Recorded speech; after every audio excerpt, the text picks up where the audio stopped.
Ele é o especial Outubro Rosa. Desafio, né? Com 4 celebridades aqui. Hoje, a saúde importa quando ela falta, né? E é na ausência dela que as pessoas vão buscar. O papel da médica é usar a ciência e acolher. O paciente desenvolve N patologias e o desfecho, que é o que a gente não quer. Básico, né? Comida. De verdade. Exato, menos... A ausência dos processados. Nós temos ali, no basal, um risco de uns 12, 13% cumulativo na vida. É 8 em 1. Esse é o risco usual. 40% dos diagnósticos de câncer de mama no Brasil são em mulheres abaixo dos 50 anos. Eu acredito nesse tipo de medicina, sabe? O meu propósito de trabalho, eu fico até emocionada. Porque assim, eu trabalho há 20 anos com médicos Que linda. que gostam da medicina para ajudar as pessoas.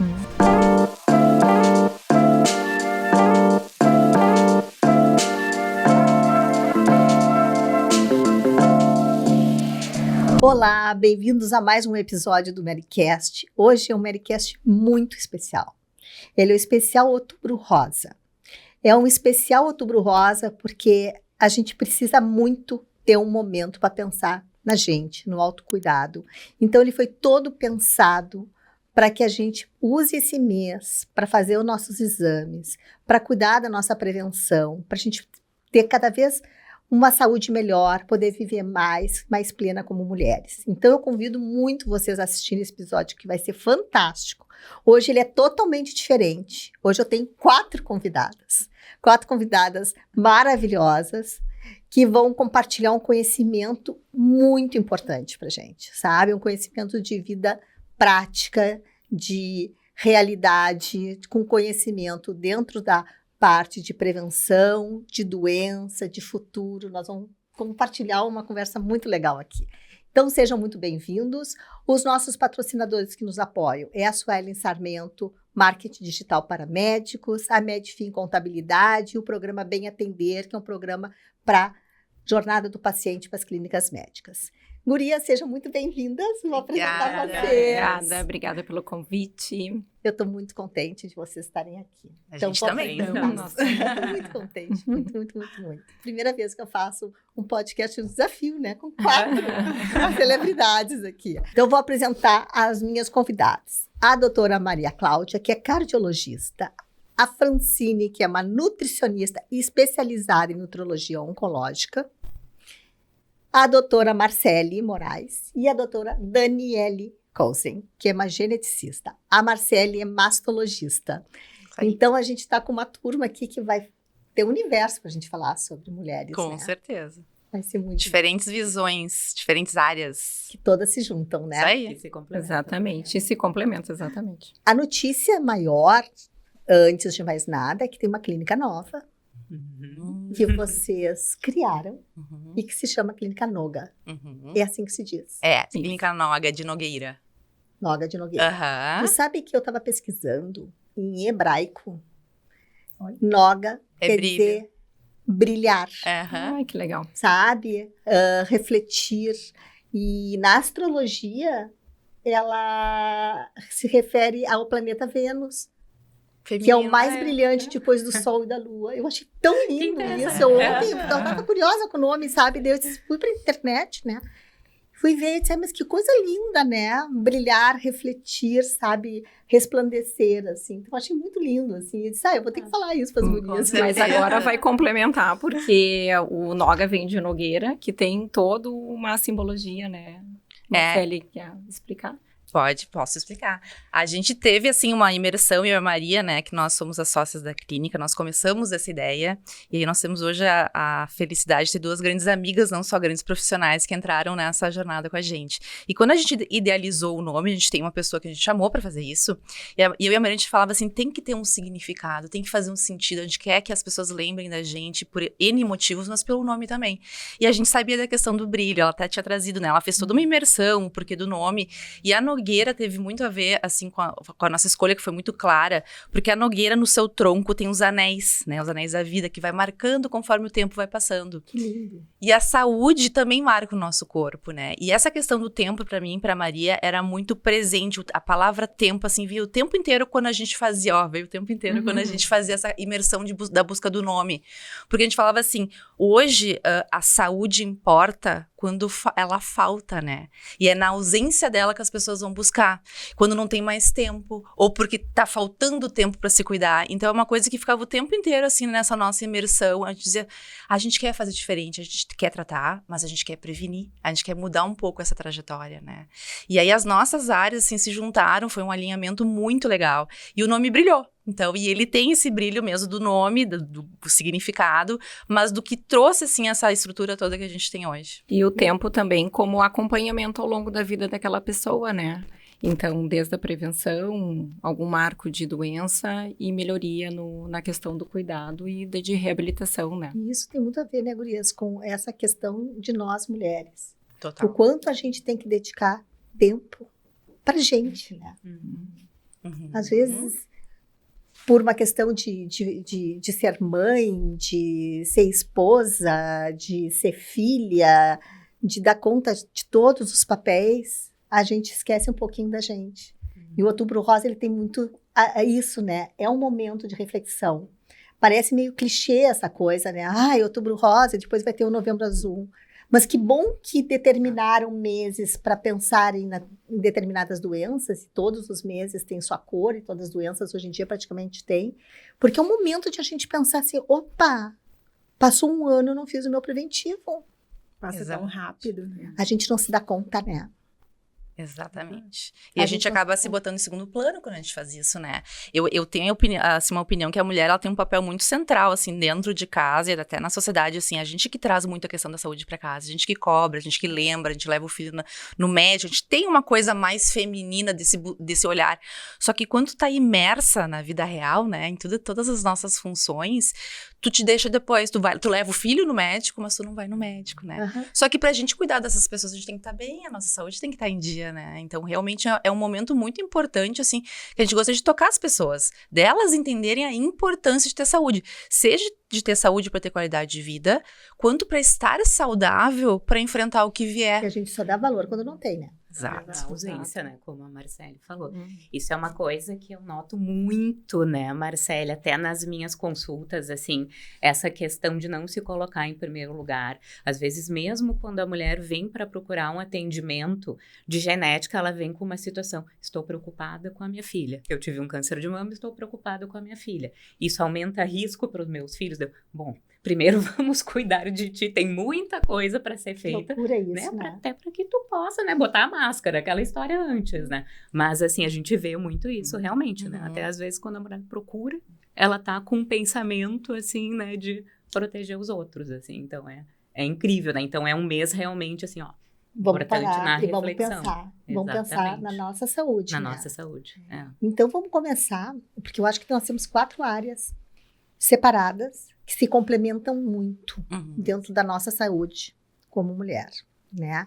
Vamos começar falando sobre a questão da mastologia, né?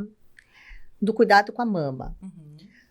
A paciente que procura um mastologista, ela já passou pelo seu gineco normalmente, teve um positivo para câncer de mama e vai procurar o atendimento. Esse é um dos cenários. Esse é um dos cenários. Me Aham. explica como é que é esse universo da paciente que precisa procurar, como ela chega, porque ela deve chegar muito assustada, Muito. né? Ela precisa, eu acho que, de acolhimento. Total. E eu acho que o papel do médico, da médica, é usar a ciência e acolher, né? Então, dentro disso, eu queria escutar um pouquinho de ti. sobre Aham. Não, eu te disse assim que é uma das situações, porque existem outras assim. Eu tenho mulheres que, por exemplo, procuram para prevenir. Como a Dani falou, eu tenho histórico na família, eu quero saber o que eu posso fazer para prevenir, que é o cenário ideal, né?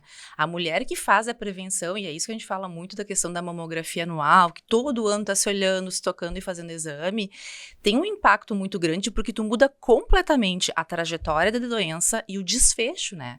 Então, quando a gente fala assim, e isso é até uma coisa boa dentro da minha área de poder falar, numa chance de cura maior de 90%, é algo grandioso, né? Isso que mostra... agora, né? Antigamente Não era. Em É. oncologia nem se fala. Então, É. assim, se a gente atingiu esse patamar tão bom, né, tão esperançoso para quem tem um diagnóstico tão difícil, às custas de um melhor rastreamento, de exames mais eficazes, de tratamentos fantásticos, todo ano sai uma droga nova, Por que a gente ainda tem essa incidência? Onde que a gente está errando?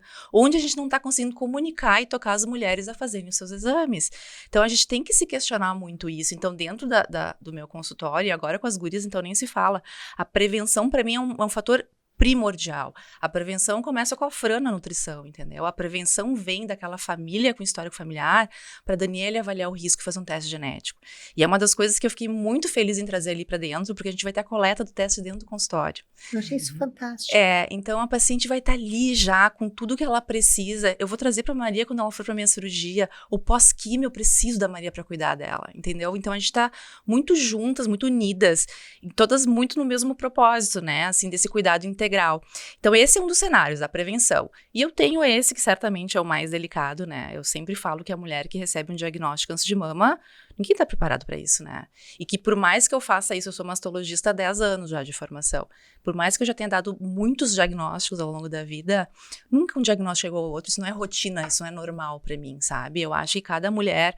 Eu tô numa posição, assim, onde eu tiro o chão dela, né, eu dou talvez a pior notícia que ela vai ter ao longo da vida, e ao mesmo tempo eu me coloco numa posição de mostrar o caminho, de mostrar a esperança, de mostrar que existe muita vida depois, que isso não tem que ser alguma coisa que vai definir a vida daquela mulher. Não é finitude, né? Não é finitude, exatamente. Eu falo muito isso, assim. Eu costumo dizer assim que consumo não, pelo amor de Deus, tira esse consumo do negócio. Obrigada de nada. Eu costumo dizer assim, que nessa situação super difícil, que é um desvio de rota, é alguma coisa que vai acontecer e tu vai voltar pra tua vida. E às vezes, algumas pacientes, isso elas me dizem, tá? Que voltam melhor, porque elas vão ressignificar, elas vão ser mais gratas. Isso eu vejo muito casos de mulheres que depois que passam pelo processo do tratamento e da cura do câncer, elas voltam diferentes. Muda, né? São dar Muda. conta de enxergam a coisas vida que- diferente, né? Uma nova oportunidade, enfim. E passam até a ser agentes de conscientização, né? Das Total. outras mulheres, assim, né?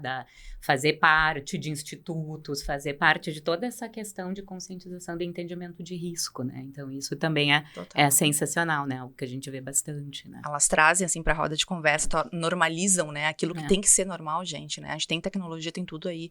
E eu acho que sempre esse momento diagnóstico, a gente treina, eu faço há 10 anos e tal, e nunca é igual. Mas eu, particularmente, eu entendo que é muito importante esse olhar pro todo. Então, eu vou dar um diagnóstico pra mulher, pra aquela mulher, e eu vou dar pra família dela junto, né? Eles vão viver todo esse processo. Então, eu tenho que entender todo o entorno, se ela tem alguém que vai cuidar dela, se ela tem coisas legais da vida, um trabalho legal, se ela tem filhos, tudo isso. Porque aí me lembrei do que a Dani falou antes, uma das perguntas mais comuns é: eu vou ver meu filho me formar? Eu vou ver o meu filho se casar? Porque elas pensam muito nos outros e não nelas. Pra elas vão resolver, sabe? Então, eu chego até a me arrepiar, assim, porque eu me lembro, assim, de situações muito claras. E pra mim, assim, pessoalmente, esse momento, eu me considero uma pessoa muito espiritualizada, sabe? E eu não tô falando de religião, tô falando de olhar para um todo, para uma coisa maior, para um propósito, e eu acho que isso nos coloca numa outra perspectiva que é muito importante enquanto médicos, de um modo geral, assim, de entender que a gente é um grãozinho no universo, né? Então, te coloca numa posição mais humilde, assim, qual é o meu propósito? O que eu posso fazer de bom para alguém nesse momento? Então, deixo lá os problemas para fora da porta e o momento é aquele, assim. Eu tô dando a pior notícia e eu preciso fazer alguma coisa por essa mulher. Ela tem que sair dele com alguma esperança. E eu tenho notado que o movimento de apoio entre mulheres para quando uma mulher está doente está sendo muito bonito, Uhum, sabe? com certeza. Porque tá havendo uma união. Tenho visto casos assim, sabe? Tem uma doutora aqui de Porto Alegre que está passando por esse caso, onde cada sexta-feira que ela vai fazer a químio, uma amiga vai junto e fica segurando a mão dela. Então, para transformar isso também numa coisa não tão pesada. Uhum, É uma fase ruim da vida, mas vai passar, sabe? exato. Só que a gente tem que, antes de mais nada, buscar o tratamento, buscar soluções. E eu acredito que o médico mastologista é o que vai nortear todas as outras especialidades. Tô certa? Perfeito. Geralmente começa comigo, aí depois eu vou fazer cirurgia primeiro, porque o mastologista é o cirurgião da mama, né? O que faz a Sim. cirurgia do câncer. Então, em algumas situações eu vou encaminhar para um oncologista, eu vou ter o suporte das outras especialidades. Então, de um modo geral, ela vem primeiro para o mastologista, sim. Com certeza, o caminho inicial costuma ser esse. Tá, e daí assim, ó, quando vocês se juntaram, tinha uma hematologista, agora a gente tem uma cardiologista. Sabendo que na cardio, o infarto mata mais mulheres que o câncer de mama. É isso, né? É isso.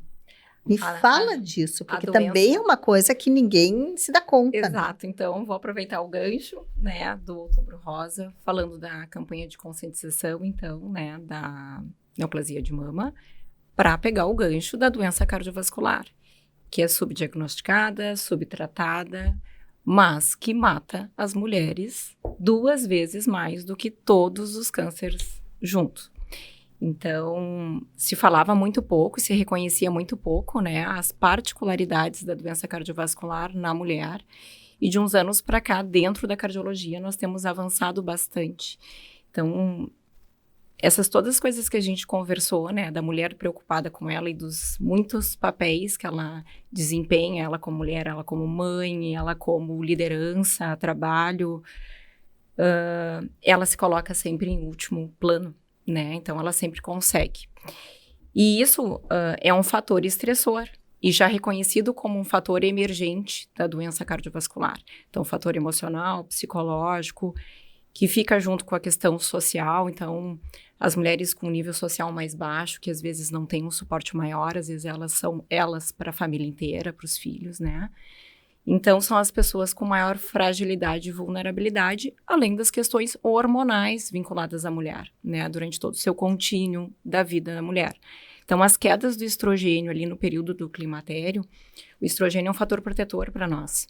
Então, no momento que ele começa a ter oscilações e queda, a gente aumenta muito o risco de desenvolver doença cardiovascular, seja na manifestação de infarto, seja na manifestação de AVC.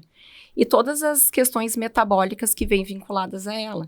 Então, uma resistência à insulina começa a criar uma gordura visceral, abdominal, que tem um maior risco cardiovascular, aumento de pressão, então o paciente começa a ficar hipertenso, o paciente começa a ficar diabético, pré-diabético e todos os fatores inflamatórios vinculados a essa gordura visceral. E que se a gente não tem um olhar de prevenção, o paciente desenvolve N patologias e o desfecho, que é o que a gente não quer. Então, Sim, assim, porque a gente... cada vez mais se vê mulheres colocando stents. Isso, a cardiopatia com manifestação nas Nossa. mulheres.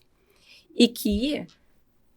Eu atendo bastante mulher, né? E elas também se surpreendem quando eu digo, não, a partir dos 40 anos, todo mundo, as pessoas saudáveis ou com histórico familiar independente, precisam ter uma revisão cardiológica.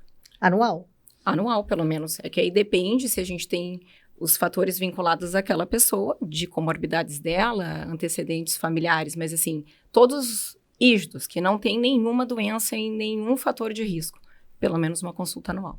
Tá, e daí eu vou pular para nutrição, porque tu falou na questão da gordura visceral, de a gente não ter Do tempo para se cuidar, do pré-diabetes. pré-diabético, e daí a gente vai falar, sabe, da questão assim, Francine, o quanto é importante ter essa questão de conhecimento da nutrição, né?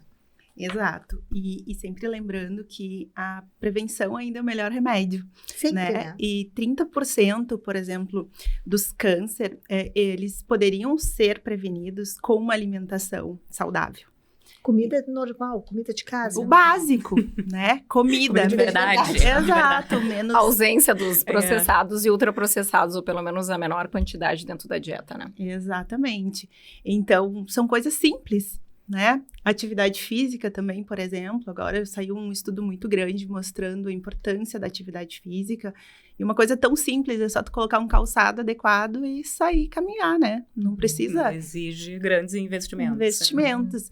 E a alimentação, né? O que os estudos mostram atualmente, que a alimentação mais próxima de uma dieta mediterrânea, que é a dieta padrão ouro atualmente, né? Então, assim, ricas em grãos, em vegetais, em legumes, saladas, frutas, é o que tem de melhor. E a nossa cultura, a nossa alimentação, né, no Brasil, ela é muito rica em tudo isso. A gente tem uma certa deficiência na questão dos peixes, né, principalmente peixes de água salgada, Mas a gente tem outras coisas, então tem a castanha do Pará, uma variedade enorme de frutas, de legumes. O próprio arroz e feijão, né? O arroz e o feijão, então é uma combinação excelente, porque ali tu mistura vários tipos de aminoácidos, então não é difícil, né? E daí a gente fica pensando assim, né? Toda hora a gente escuta na TV, onde lê que para ter um envelhecimento saudável tem que fazer exercício físico, tem que se alimentar bem, tem que fazer os exames preventivos. E por que a gente não faz? É que criar, né, esse hábito, essa disciplina é uma coisa que não é imediata, né? O ser humano naturalmente gosta do caminho mais rápido. O cérebro também tá né? Ele tá programado para isso, para satisfação rápida. Então, tu tem que reprogramar o teu cérebro. Isso é mindset, né? É tu começar a fazer mesmo no difícil para depois. Eu costumo dizer que é um ciclo do bem, assim, que tu começa a te alimentar melhor, daí tu vai ter vontade de fazer uma atividade física, tu vai pensar, mas eu não vou comer aquele pratão de massa depois de uma hora de academia, né? Aí tu vai dormir melhor, e assim a coisa vai indo, e quando isso vira rotina, tu vai sentir falta se tu não fizer. Mas assim, é um processo, entendeu? E tu tem que estar disposto a isso, tu entender os benefícios. Então, por exemplo, quando eu falei, 90% de chance de cura, sim, é real isso, gente, mas a paciente tem que chegar no estágio inicial para eu oferecer isso para ela. Tem que começar, e para ela conseguir chegar no estágio inicial, ela vai ter que fazer mamografia todo ano. Então, o que a gente realmente pode fazer? Eu tenho muitas pacientes que chegam assim, que eu vim aqui para saber como é que eu vou me prevenir, entendeu? E aí, às vezes, eu acho que elas esperam um remédio, uma pílula, alguma coisa assim. E é bem isso, é o básico bem feito, é a atividade física, só que eu entendo que, eu tenho uma empatia, assim, tu precisa ter muita força de vontade para manter esses hábitos de vida saudável. Não é simples, entendeu? E de um modo geral também a família tem que ir junto, porque senão daqui a pouco não vai junto o marido, os filhos. É difícil, entendeu? Eu sempre digo que a família tem que todo mundo entrar no mesmo ali, né? Exato. Porque senão fica muito difícil. O que eu falo bastante no consultório, né? O mundo moderno, ele foi construído atualmente para que a pessoa se mexa o menos possível, então tudo com controle. Controle remoto. E o alimento, ele já chega pronto. Então, assim, tu pede um fast food, tu pede até a comida do supermercado pelo aplicativo. Então, eu tive numa imersão há um tempo atrás, onde está se resgatando a comida como uma questão de saúde, para as pessoas saberem reconhecer, comprar, manipular e produzir o seu próprio alimento. Porque hoje em dia tem bastante crianças e a gente vive, né? Talvez uma das coisas mais tristes, assim, que a obesidade infantil superou a questão de desnutrição. Porque o alimento que as pessoas estão ingerindo, principalmente nas pessoas com uma classe social mais baixa, é puro carboidrato, é pura gordura saturada, alimento industrializado. Tudo processado. Ultra processado, refrigerante. E muitas coisas que às vezes não são nem alimentos. É um sabor, alguma coisa, e que nem alimento jamais naquele processo de agora processamento. A Maria comentou das crianças, né? Então, agora saiu um estudo mostrando que de 1 a cada 3 crianças está obesa no Brasil. 1 a cada 3. E a gente sabe que as doenças, elas não se desenvolvem de um dia para o outro. Exatamente. E essa criança tá obesa porque a família tá obesa. Ela não vai comprar a comida, ela não é ela que traz, é ela que produz, né? Então, por isso que no consultório, por exemplo, trabalhar com criança obesa, não é trabalhar com a criança exatamente, sim com toda a família, às vezes com o avô, os avós, ou, né? Então... Eu vou dizer que eu acho que esse é um pensamento legal, assim, de fazer, até na hora de falar com o paciente, assim. Eu acho isso é um legado que a gente pode deixar. Porque, por exemplo, se pra nossa geração a gente tem que fazer um baita de um esforço pra tornar hábito, né? Pra gente tornar um hábito. Poxa vida, cozinhar, lavar uma salada no dia anterior, isso dá trabalho, né? Programar a alimentação. E se programar, né? E se programar. Então, a gente teve o trabalho, a gente teve que criar o hábito, a gente teve que fazer toda a mudança neuronal pra chegar nisso e entender que isso funciona.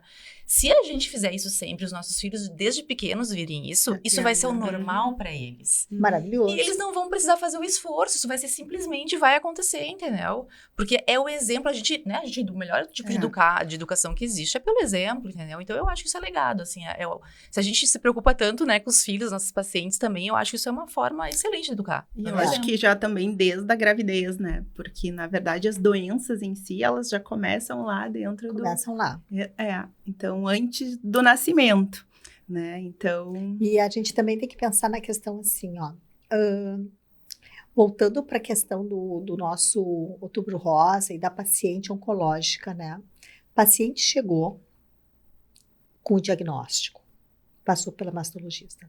Nós temos aqui na mesa uma geneticista, tá? Que eu conheço já há mais tempo do que eu conheço vocês. E eu sou uma pessoa encantada na questão da parte genética, do que quanto ela pode ajudar hoje. O processo tanto de tratamento, porque ela dá um norte do tratamento, como a prevenção dos familiares que tiverem determinada doença. Então, Dani, por favor, nos explica o que a genética trouxe, porque isso é uma coisa relativamente nova na medicina. Relativamente nova. Né?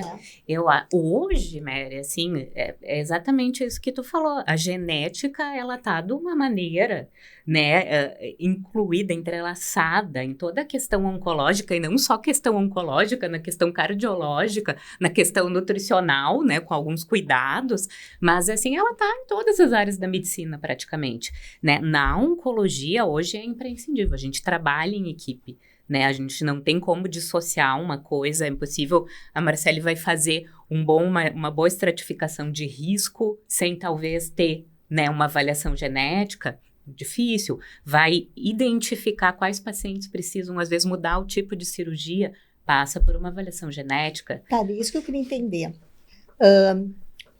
Tem o diagnóstico do câncer. Perfeito. A pessoa pega e é indicado, então, fazer um teste genético para saber que tipo de câncer, como é que funciona isso. É assim, ó, isso é bem interessante, é muito legal tu falar, porque é um ponto que gera muita dúvida.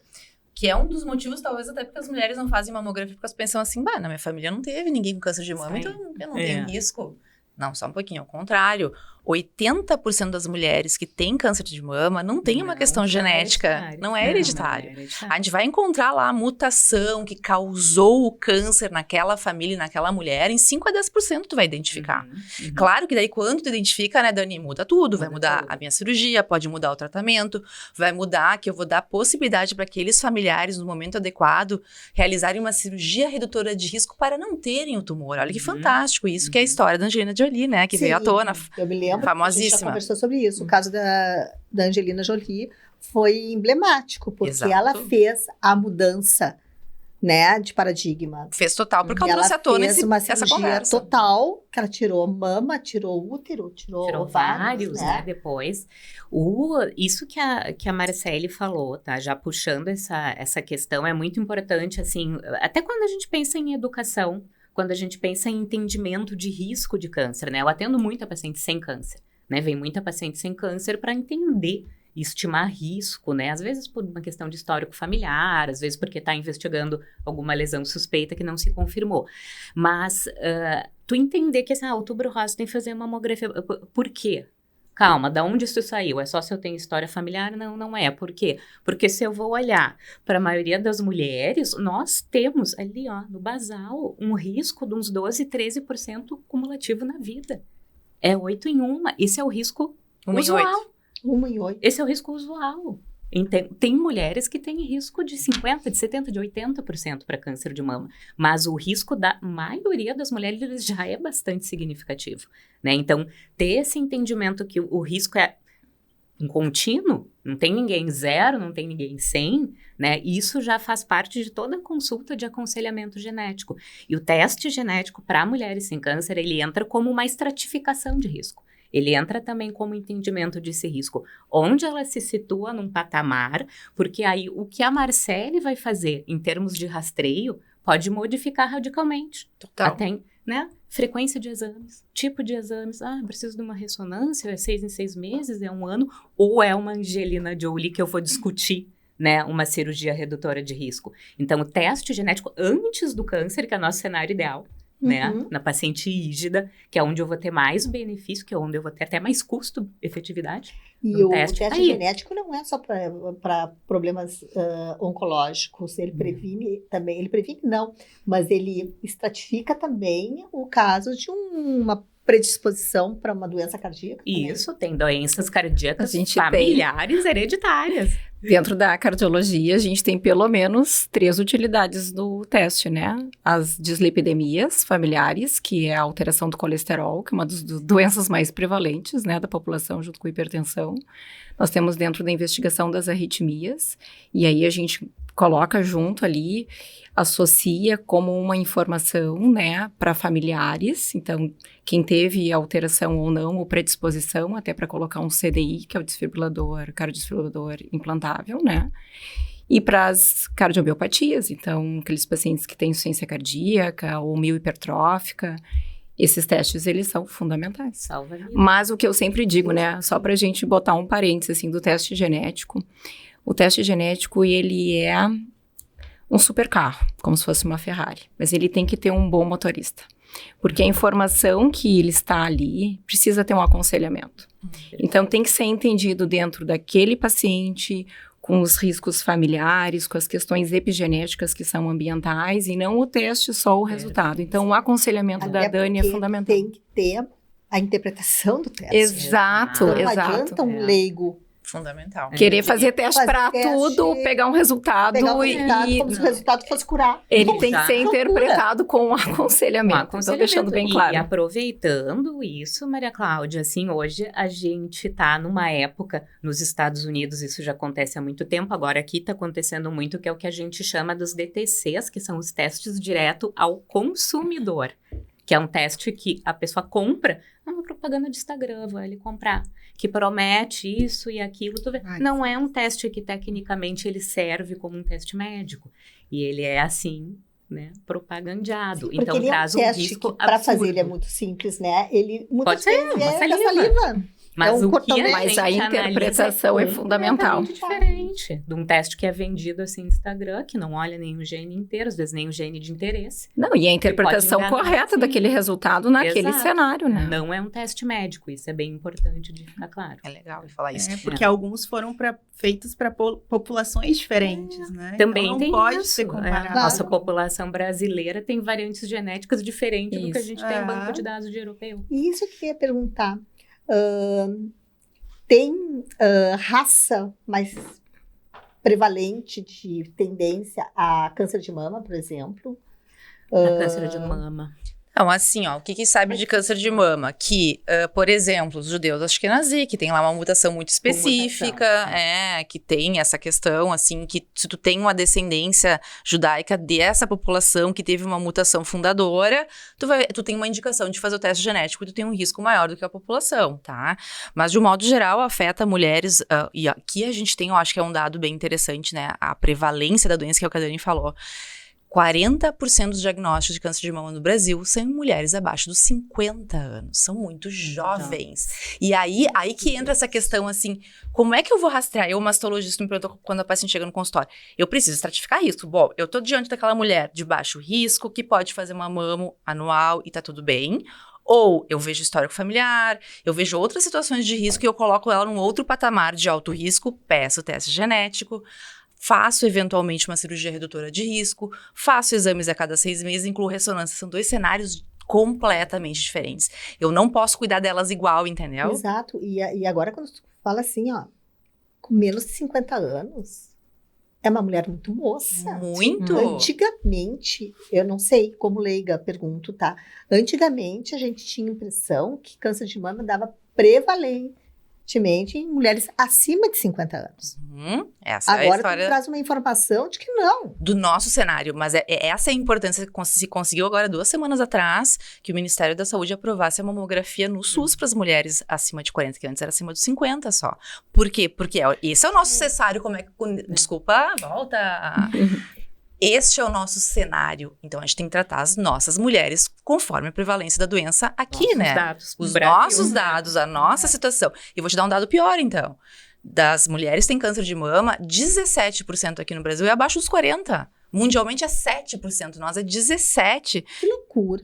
Então, o que tá acontecendo, né? A gente tem que se perguntar, e aí vamos voltar para a origem. Vamos trabalhar a Vamos trabalhar. para saber por que isso está De acontecendo. um modo geral, a gente não tem lá uma resposta super, assim, clara. Mas o que nos parece, e aí lembra isso que tu falou do antigamente, as nossas avós que plantavam alface lá no quintal de casa para comer, a galinha que comeu o ovo da galinha de casa. É outro... Magras, né? Exatamente. Magras. Exato. Então, Se a gente olhar para as nossas fotos, né? As fotos preto e branco de família. Mas as pessoas se movimentavam mais, né, muito pessoal? mais. Se movimentavam. É verdade. Isso é que o mundo moderno hoje é feito para as pessoas ficarem paradas, né? o mais prático possível. Então, é esse cenário. A mulher moderna hoje tem um estilo de vida que faz com que o risco dela aumente. Fora a questão genética, que a gente sabe disso também, né? Não, todos Fora os os diagnósticos. disruptores, né? Disruptor de sono, estresse, tem Tudo isso. poluição, tem várias coisas que Os nossos podem exames alterar. estão melhores, né? A gente tem uma cuidade melhor, uma acurácia melhor. Então, a gente está diagnosticando também lesões muito pequenas, muito iniciais. Isso também aumenta na questão do número de novos casos, né? Que é muito bom. Óbvio, mas assim, olha como é que é a mulher moderna, então. Hoje a mulher moderna, ela vai gestar mais tarde, então ela vai ficar mais tempo sob efeito estrogênio, ela vai ter um número menor de filhos, ela vai amamentar menos, porque ela tem que voltar pro trabalho mais cedo, né? Ela vai fumar mais, ela vai beber mais, porque ela tá estressada, aí não tem tempo de ir na academia, e aí come qualquer coisa. Então, esse é o cenário da mulher que hoje tem mais inflamação, que tem mais câncer, é isso que tá acontecendo. Isso importa também, não é que, eu não tenho uma predisposição genética ou eu tenho uma predisposição genética, isso é fatalista. Não é, né? Muito pelo contrário, todos esses fatores que a Marcele comentou vão ser ainda mais importantes, né? Porque quando a gente fala em predisposição genética, a gente está falando numa alteração de um gene que faz controle de proteção, que faz supressão tumoral, que faz o reparo das nossas lesões de DNA. Então, quanto mais lesões de DNA eu provoco, quanto mais fatores de risco eu tenho, ainda maior a minha chance, eu que tenho uma alteração genética, de desenvolver um câncer de mama, ou um câncer de ovário, né? Ou seja, qual for o risco. Então, isso se torna ainda mais importante. É por isso que é conjunto, né? Não é algo... Isso eu achei bárbaro, porque faz todo sentido vocês criarem uma clínica voltada para esse público feminino. E com cuidado completo, como tem que ser, Como é que aconteceu isso? Como é que foi a ideia? Porque vocês tinham as carreiras já consolidadas, estava todo mundo trabalhando nos seus locais. Trabalhando. Todo mundo acomodado e tocando. Agora eu quero saber como é que aconteceu assim, bom, vamos juntar as 4 e vamos criar uma clínica com propósito X. Isso Como é aí. que foi isso? Isso tudo foi culpa da Marcela, que plantou uma semente ali, né? Que criou uma incomodação inicial, né, Marcele? Foi mais ou menos isso aí. Eu vou te dizer que faz mais ou menos um ano, assim, essa história começou, mas é uma realização de um sonho. Eu acho que a Clínica Noga é realização de sonho, tá? Ela começa com a minha amizade com a Maria Cláudia, minha amizade e minha admiração, ela é minha veterana na faculdade, e a gente se encontrou no mesmo momento com uma mesma insatisfação. E com o mesmo propósito, porque a gente não conseguia fazer nos nossos consultórios o cuidado que a gente gostaria. A gente tem essa questão de, às vezes, o paciente sai e diz, tu tem que ir nesse profissional, nesse, e ele se perde nesse Cuidado caminho. da jornada do paciente. A jornada do paciente nos incomodava, a questão do teste, tem que ir até tal lugar coletar. Então, quando a gente começou a pensar num cenário ideal, daquele paciente que é cuidado, que está no centro daquele, né, de todo o cuidado, de toda a trajetória, ele é o nosso maior propósito, a gente idealizou esse cenário. E aí eu comecei a conversar com a Maria e falei, Maria, eu acho que esse é o momento, e a gente é muito alinhada, assim, em propósito, em ideia, em forma de trabalhar também. E aí, quando a gente imaginou a clínica, começou a falar sobre ela, eu de cara pensei na Daniele, Maria de cara pensou na Fran. Então, elas não vieram assim... Não, elas vieram pro lugar delas. Esse lugar era delas desde o início, quando a gente criou. Para completar Já tava ali. Já tava. Eu falava assim, Dani, tu não tá entendendo. Eu vou falar contigo todo. Eu encontrava lá no consultório, lá. Nós vamos conversar sobre isso todos os dias agora. E aí, a gente foi criando. Lá na portinha. Oi, Dani, tudo bom? Tô aqui. Então, a gente se conheceu, na verdade. A Maria conheceu a Dani através de mim. Conheci a Fran através da Maria. E foi isso, assim. Todas as vezes que a gente conversava sobre, era o mesmo brilho no olhar. Era a mesma vontade, era o mesmo desejo. Isso me encanta, porque eu acredito nesse tipo de medicina. Sabe? O meu propósito de trabalho, eu fico até emocionada de falar. Porque assim, eu trabalho há 20 anos com médicos Ah, que linda. que gostam da medicina para ajudar as pessoas. Então, essa medicina que a gente traz, sabe? que vocês trazem pra gente é que vai fazer a diferença no mundo, para que a gente possa viver 100, 120 anos. Obrigada. Sabe? Que linda. E com um olhar não só técnico, né, Mary? Uma coisa que Porque eu sempre dizia... técnicos era o que a gente conhecia de antigamente. Isso. E é o que vem muito daqui pra frente. É o Cada olhar vez vem mais completo. essa coisa dessa medicina. Isso. É o da olhar grana, completo né? Mas não. do acolhimento desse paciente. Justamente esse olhar ali da espiritualidade, né? Então, de entender o momento também. Porque, assim, eu coloco as medidas não farmacológicas, como eu chamo, né? Para aquele paciente. Mas eu não forço. Então, cada um tem o seu time. A pessoa tem que saber o seu momento. Exato. Eu sempre digo, eu vou estar aqui. A minha obrigação é orientar e explicar para cada caminho que a gente vai. Mas eu não forço nada. Então, a pessoa tem o seu momento, o seu time de despertar, né? Sim. Então, isso é muito maior do que só a questão técnica. Eu não vou ficar brigando com o paciente porque ele não está fazendo atividade física. Eu vou combinar com ele, olha, será que a gente pode combinar, então, de pelo menos ir até o trabalho caminhando? O que tu consegue me Vai entregar caminhando, volta agora? caminhando. Entende? A gente vai com pequenas metas até o paciente estar no tempo dele. Então, é maior, né? Essa jornada do paciente, o acolhimento do paciente, a preocupação com o paciente é muito maior do que só a questão técnica. E essa é o que vai fazer diferença para a saúde das pessoas, sabe? Somatório de pequenas coisas, de pequenos cuidados, vão fazer diferença, sim, sabe? Com certeza. E eu trabalhei como voluntária no Hospital Fêmea, na época antes da pandemia, justamente fazendo o Outubro Rosa. A gente fazia um evento para os pacientes. E foi uma época que me marcou muito a fragilidade que as mulheres têm quando têm o diagnóstico do câncer de mama. Muitas vezes são abandonadas pelos parceiros ou deixadas em segundo plano, sabe?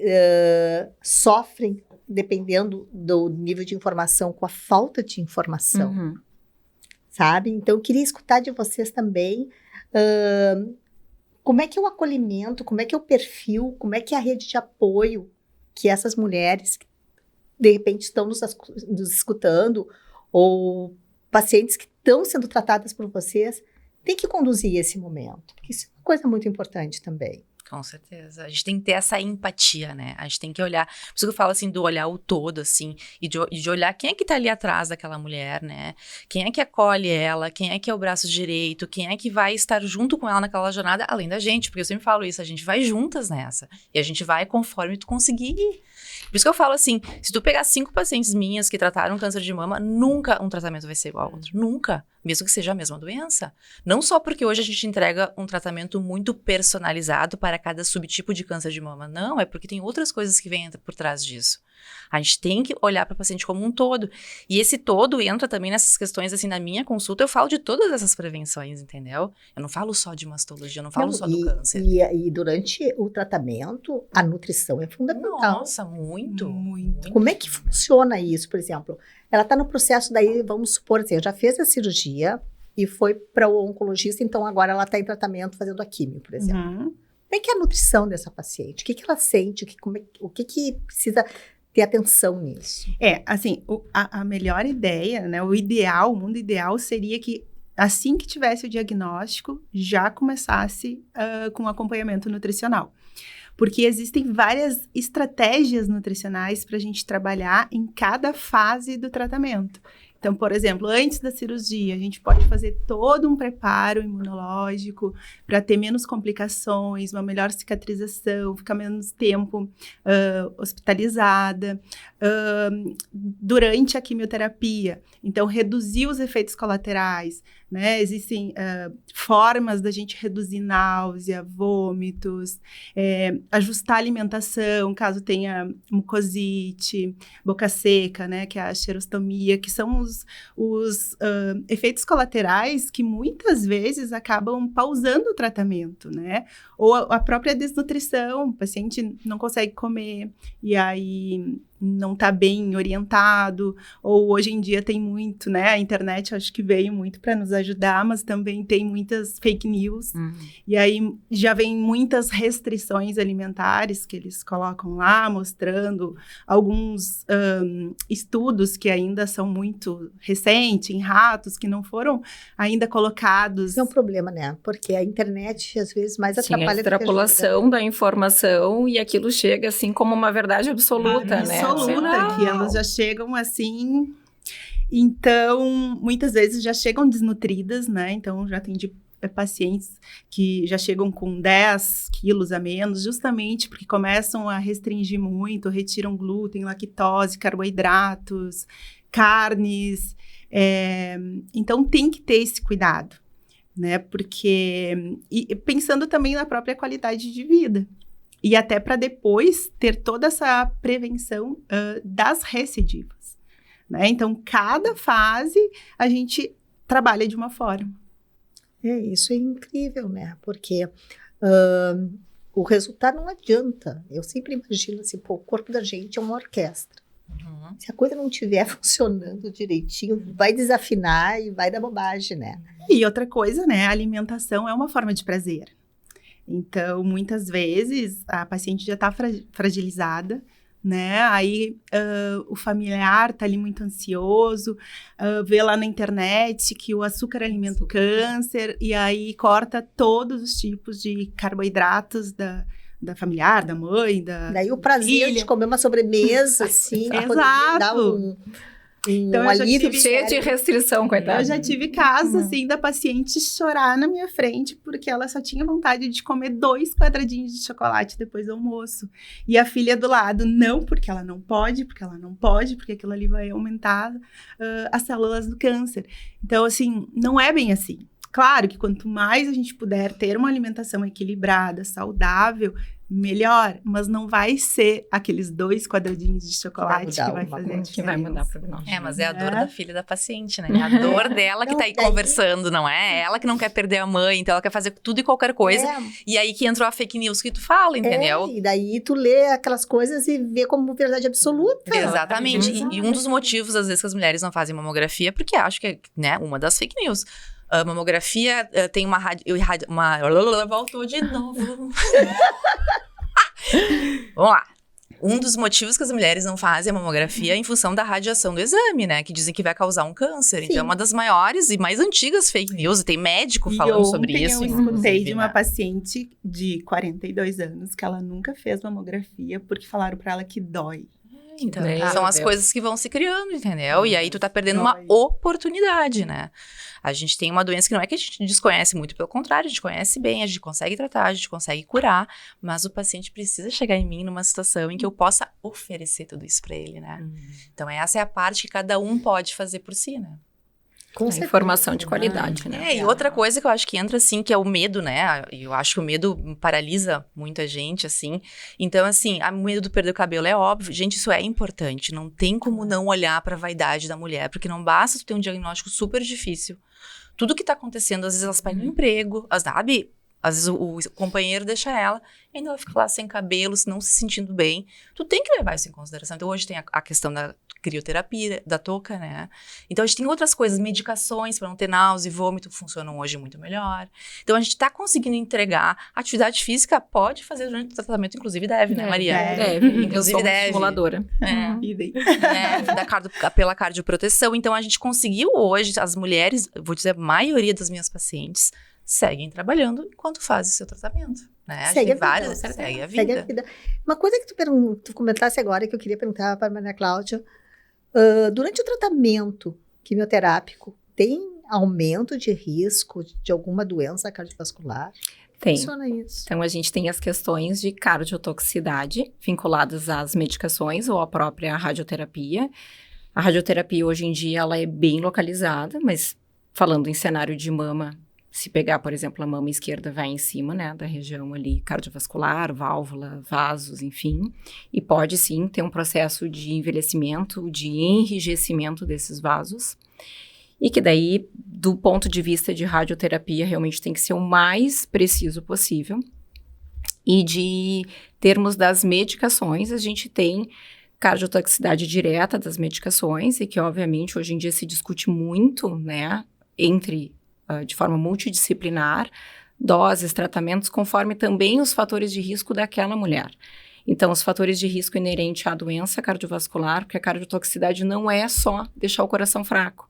A gente tem hipertensão em algumas medicações, a gente tem aumento de arritmias, a doença cardiovascular, né, com entupimento dos vasos ou uma doença valvular e a insuficiência cardíaca. Então, tudo isso eu tenho que ver dentro do cenário do meu paciente, qual é a chance e os fatores de risco, a terapia proposta do ponto de vista de medicações e o acompanhamento e seguimento desses pacientes.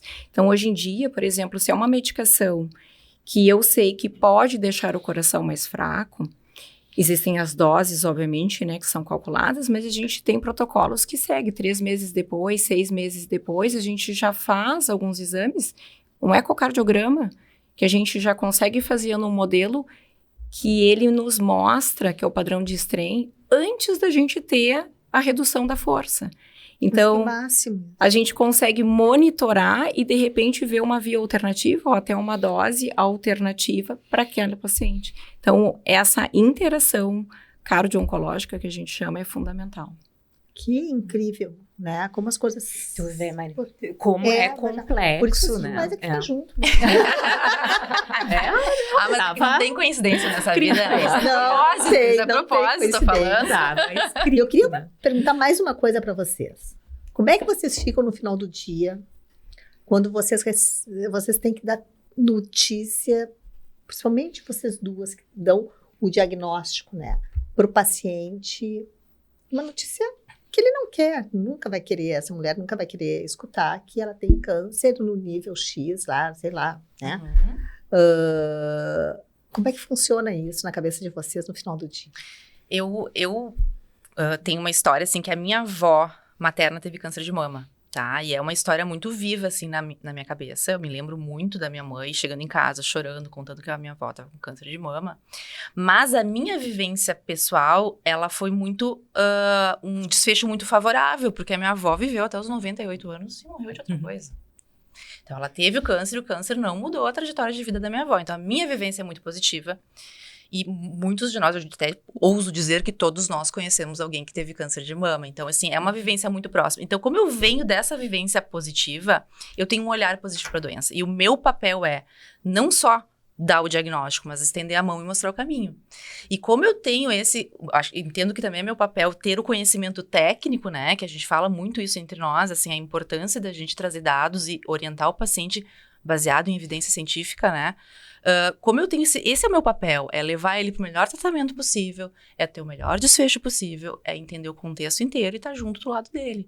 Então, eu entendo o meu papel como lado positivo, sabe? O meio copo cheio, bom, a situação é essa, a gente não consegue fugir, a biópsia veio positiva para câncer de mama, o que a gente vai fazer com isso? Vai ser fácil? Não vai ser fácil. Ninguém tá preparado. Mas eu posso... É tudo, né? Eu posso tornar isso um pouco mais leve, sabe? Eu posso mostrar a esperança que tem no fim do túnel. Então, eu acho que é isso, bom, assim. Né? Que hoje a gente tá em níveis tão bons de cura, exatamente. Né? Então, eu digo assim, eu sou uma pessoa... Eu tenho que ter muita gratidão, assim, pela minha escolha. Porque eu vou trabalhar muito feliz.